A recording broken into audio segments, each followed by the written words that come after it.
Salut, c'est Myrial et aujourd'hui on se retrouve pour une petite vidéo où on va jauger ma capacité à évaluer des positions d'échecs.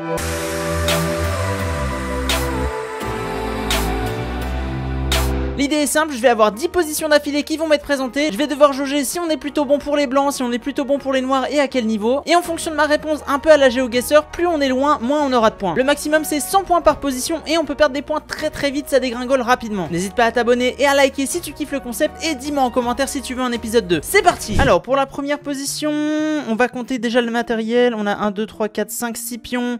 Ici on a la même chose pour les noirs. Niveau matos on a le même nombre de tours. On a un cavalier, une dame. Ok, on est équivalent, donc déjà c'est pas mal. Ici on voit qu'on a quand même un avantage du côté noir parce qu'on a un pion passé qui a l'air très important parce qu'il est soutenu actuellement par deux pions, par une chaîne de pions. C'est assez intéressant. Pour le moment on a un avantage côté noir. Après on a quand même ce pion là, on a une bonne chaîne de pions ici, mais je pense clairement que pour le moment le seul avantage va être côté noir et qu'à mon avis ils vont finir par réussir à faire passer ce pion. Donc je mettrai un avantage pas forcément trop prononcé non plus, mais je dirais quand même un bon 1,5, entre 1,5 et 2 je dirais. Ah, je dirais peut-être, allez, moins 1,5 pour les noirs. On va tester. Ok, selon Stockfish on est à moins 0,5, ce qui veut dire que j'ai quand même fait un diagnostic qui était pas trop mauvais, mais je me suis quand même trompé de 1. J'ai un peu surestimé la valeur de ce pion passé qui visiblement on n'arrivera peut-être pas à passer.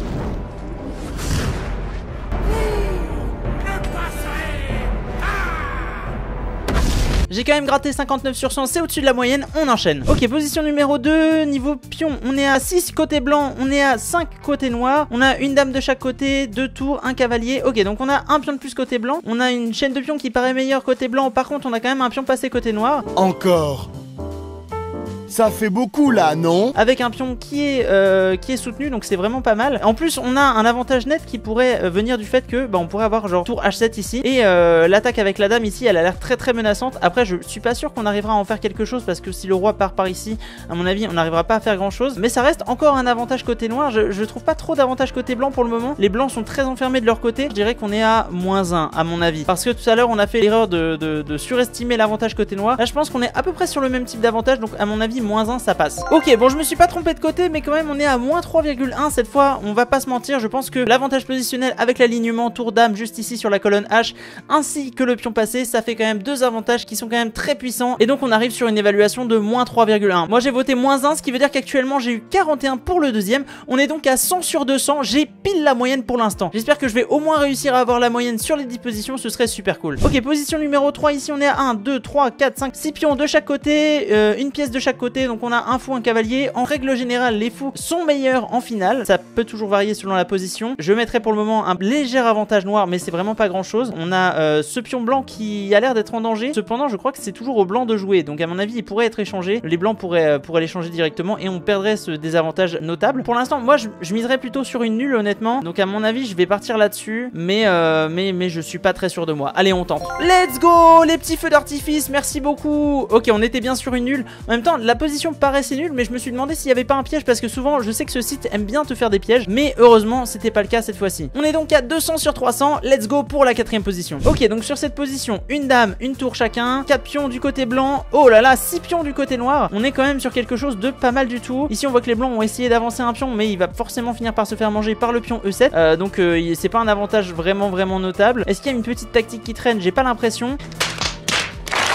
Par contre c'est au blanc de jouer, donc les blancs vont pouvoir manger à l'aide de la dame, ils vont pouvoir manger le pion A4. Donc on est quand même à 5 pions côté noir finalement et 4 pions côté blanc. J'ai pas l'impression qu'il y ait des trucs de fou à voir sur cette position. Parfois il y a des positions plus ou moins intéressantes. Moi je dirais que comme on a un léger avantage, on va mettre un moins 0,5 côté noir, mais honnêtement il n'y a rien qui est joué. Il y a juste un pion de plus, mais un pion de plus qui est pas du tout passé. Donc à mon avis c'est pas du tout terminé. On va voter moins 0,5. Oh là là, je me suis complètement raté. On était sur 2,9, donc un clair avantage pour les blancs. J'ai dû rater un truc sur la position. Attendez, je vais chercher un petit peu ce que c'est.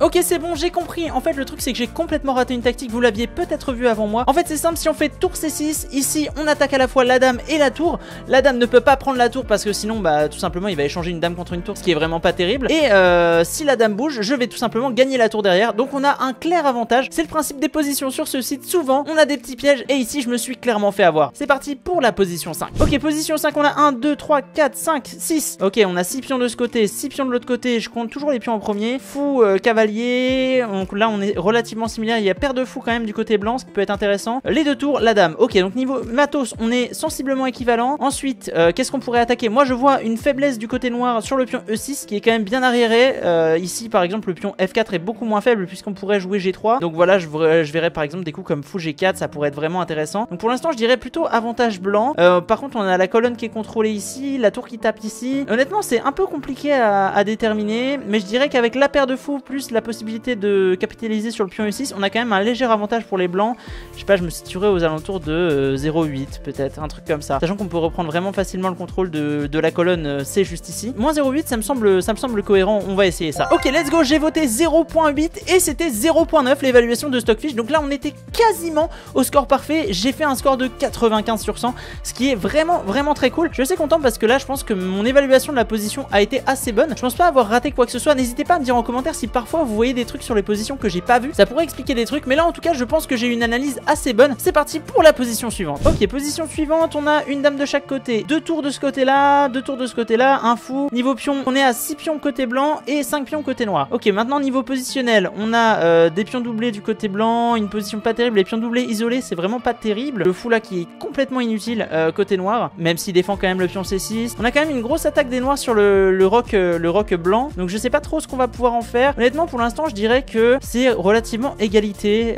Si je devais prendre un léger avantage, je dirais peut-être que c'est un avantage du côté noir parce que on a plus de possibilités d'attaque. Non en fait non, même pas.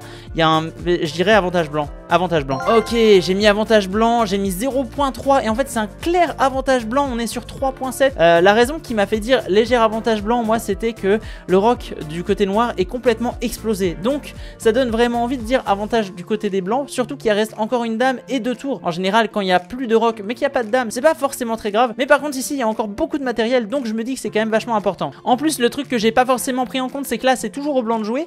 Les blancs vont pouvoir prendre le pion F5 et donc on va se retrouver avec une structure de pion qui est en plus bien fragilisée. Donc à mon avis c'est aussi ce qui fait qu'on est à 3.7 côté blanc, parce que bah vraiment on a un gros avantage. On a la dame qui prend ici, qui commence à menacer là, on va peut-être pouvoir attaquer ce pion, on va peut-être pouvoir se servir de la dame ou des tours pour pouvoir mettre une grosse pression sur le pion C6. Enfin bref, je pense que j'ai mis un peu trop de temps à analyser cette position. Maintenant l'avantage blanc me semble assez clair. Si vous voyez d'autres trucs que j'ai pas vu, ça peut être cool de me le dire. On passe à la position suivante. Ok, donc ici on a 7 pions côté blanc et 7 pions également côté noir. On a 2 tours de chaque côté, on a un fou de chaque côté, une dame de chaque côté. Donc niveau matos on est bon. Qu'est-ce que je peux voir ensuite? On a des pions doublés côté noir, on a une bonne structure de pions quand même côté blanc, c'est plutôt pas mal. Qu'est-ce qu'on pourrait envisager? On a quand même une attaque assez intéressante pour les noirs là, parce qu'on a la tour et la dame qui sont alignées. On a un peu de jeu, mais j'ai l'impression que la défense se tient bien côté blanc aussi. Donc c'est un peu compliqué. C'est pas forcément joué, c'est-à-dire que là je vois pas de gros avantages pour l'un ou pour l'autre. Je dirais à la limite que les blancs sont un petit peu devant parce qu'ils ont une meilleure structure, mais je vais mettre vraiment plus 0,5 quoi. On n'est pas sur un avantage de fou, donc à mon avis je vais dire ça. Ok, je me suis un peu raté, mais en même temps j'étais pas si loin. On est sur une position relativement égalitaire, c'est-à-dire que là on est à moins 0,4, donc léger avantage noir. Avantage qui peut sans doute être expliqué par l'attaque dont font preuve les noirs, avec les tours et la dame qui sont déjà bien actifs sur les colonnes B et C, mais rien de fou. On n'a pas non plus un avantage qui fait que on va gagner un fou, on va gagner une pièce, on va mater l'adversaire. C'est pas vraiment le cas actuellement. J'ai quand même fait 62 points, ce qui est pas trop mal, mais vous voyez le jeu est quand même cruel. J'étais à 0.9 de différence avec le vrai score et j'ai quand même fait 62, donc on va retirer 38 points pour 0.9 de diff. Position suivante, let's go. Ok, ici on a 1, 2, 3, 4, 5 pions du côté blanc, on a 6 pions du côté noir.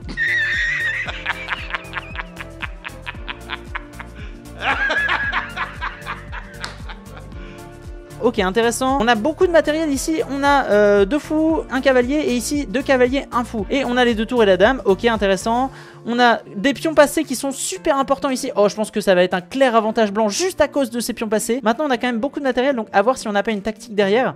On rappelle que c'est au blanc de jouer, donc est-ce qu'on n'a pas un truc à jouer? Moi, je verrais bien par exemple un cavalier venir ici ou un cavalier venir là, parce que là, ça peut vraiment être intéressant. On pourra continuer à pousser les pions. Ah non, pour moi, on a un clair avantage blanc. À mon avis, on est à au moins moins plus 2,5. Une position comme celle-là, même s'il n'y a pas d'avantage matériel, je pense que c'est clairement gagné du côté blanc. On y va, il me reste 10 secondes et j'y vais quand même dès maintenant. Ok, j'étais assez sûr de moi, on est quand même vraiment pas loin. L'ordinateur donne les blancs gagnants à 3,8. Moi j'ai mis 2,5, donc franchement on est quand même pas très loin. C'est toujours un peu compliqué réellement d'évaluer les avantages positionnels parce que évidemment quand il y a du matériel on connaît à peu près la valeur des pièces, mais là sur un double pion passé comme ça, je savais pas vraiment combien c'était. Moi je me suis dit 2,5 ça doit passer.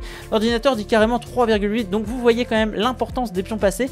Clairement, si vous êtes en fin de partie, essayez de faire des pions passés, ça vous donnera un avantage de fou. Position suivante, let's go. Ok, ici on a 6 pions côté blanc, 6 pions côté noir. On voit une structure qui a l'air quand même un peu plus intéressante côté blanc. Côté noir, on a ici un pion isolé. Pour le moment, on a une tour, donc une tour qui peut prendre le pion ici. On a un pion en l'air, donc clairement, pour l'instant, avantage blanc, je pense. Après, attention, c'est quand même risqué parce que je viens de penser que si on prend le pion juste ici, on a le pion qui avance et ça fait un pion passé. Et moi, je vais pas pouvoir facilement le reprendre parce que tout simplement, mon fou, il protège déjà cette case en fait. Donc, s'il pousse, à moins de le sacrifier, je pense que ça va être compliqué. Finalement, je dirais avantage noir parce qu'en fait, le pion va pouvoir être poussé relativement facilement. Ou alors je le prends, Ah, si je le prends, à mon avis, ça annule. Je vais miser sur l'annule en partant du principe qu'on va prendre le pion. On va voir ce que ça donne. Let's go!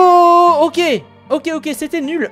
Franchement, cette position était vraiment pas simple à analyser parce que on avait quand même un pion en prise. Donc en fait, là, je pense que c'est clairement un pied de nez du jeu qui essaye de me dire ah, t'as quand même un pion en prise, vas-y, prends-le. Et en fait, c'est ça qu'il fallait voir. Il fallait voir que clairement, si tu prends le pion, t'es mort. Par contre, si tu échanges celui-là, c'est bon, ça passe. T'auras certes pas d'avantage matériel et t'as pas vraiment d'avantage positionnel juste ici, mais ça te permet quand même de sauver la game parce que bah clairement, si tu prends le pion, c'est le piège et E3 va être poussé et tu vas perdre la partie en fait. Donc voilà, on termine à attendez, petite pause, je suis désolé de vous dire ça, mais c'est le myrial du montage et en fait, je viens de me rendre compte que j'ai pas terminé la série des 10, j'en ai fait que 9 et en fait comme j'ai vu Next 10 sur 10, bah, j'ai cru que j'avais terminé, sauf que en fait Next 10 sur 10 ça veut dire que je devais cliquer pour faire le dernier, donc en fait j'ai fait 555 en 9 parties seulement, donc voilà je suis un peu deg parce que j'avais fait une plutôt bonne performance, mais bon c'est comme ça. Donc voilà on termine à 555 sur 1000, donc j'ai quand même eu au-dessus de la moyenne, ce qui est pas trop mal parce que je trouve que le jeu est assez énervé, c'est à dire que c'est pas super évident d'avoir les positions à chaque fois. Je pense que ce qui m'a sauvé c'est que j'ai trouvé les nuls et les nuls ça te fait un 100% à chaque fois, donc c'est vraiment très cool. Franchement si vous jouez à ce jeu, essayez de pas vous rater sur les nuls, ça augmentera largement votre score parce que c'est toujours plus facile de deviner partie nulle que de deviner si on est à plus 2,5, plus 3,8,